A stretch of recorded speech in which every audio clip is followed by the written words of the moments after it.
Hi, this is Ajit, and today we are talking about how to be more disciplined. So here's the thing that I have been going through, and I do this process every single time when I have to get more disciplined about anything in life. Right now, I wanted to get a lot more disciplined about my health, and I wanted to pick something that I can do as an exercise or a physical activity anywhere in the world without the condition of rain, whatever, if I have a gym, equipment, all that kind of stuff. So I decided I wanted to do something that I'm very passionate about. I have my friends who do it, but I haven't really picked it up as a practice ever, which was yoga, right? And I wanted to get disciplined about it. I wanted to make it my daily habit. So here is how I go about creating a discipline in life. The first thing that I do almost immediately is I don't baby step into it. I go all in. The reason why disciplines don't work sometimes is because we tend to procrastinate and we tend to find why we shouldn't start today instead of just going and doing it, right? But when you go and do it, it actually helps you kind of jumpstart the whole process, and kind of it's like you're jumping start a car. It's like you ignition it instead of trying to go one step at a little time, one engine only.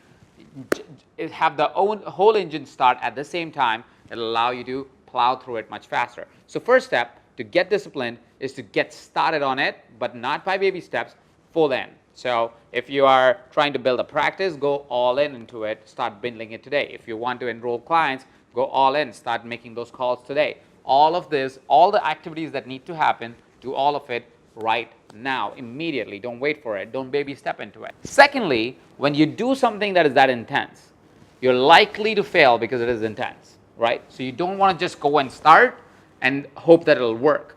When you go and start, the second thing that you need is you need a support system to be able to help you go through the whole process.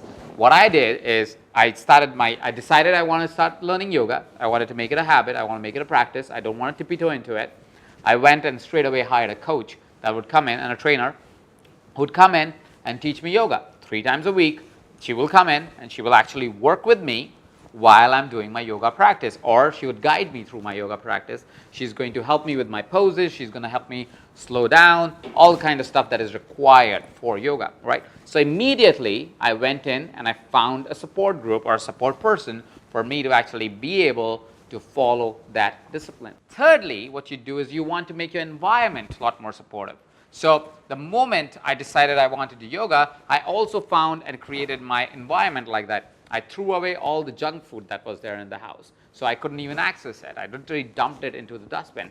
I went in and I found great foods that I can have, which would be a better start of the morning, like avocados and healthy stir fries that you can make in the morning, which are delicious, but at the same point in time, they kind of support the journey of a healthier lifestyle, right? So I went in and I created my entire ecosystem around that. I found foods that I can eat, even at restaurants, which are regular restaurants, what kind of food to order, so I can actually make sure that not only my yoga practice is expanding, but I'm getting all the benefits, so I can see that my results are great, and hence, if my results are great, I'm more likely to stick to the practice. Lastly, and very, very importantly, once you have started the practice, once you've got the support system, once you have created your environment to support your discipline, it is very, very important that you know that it's okay if you fall off the radar once in a while, till the time you get back on, okay? It's okay to forgive yourself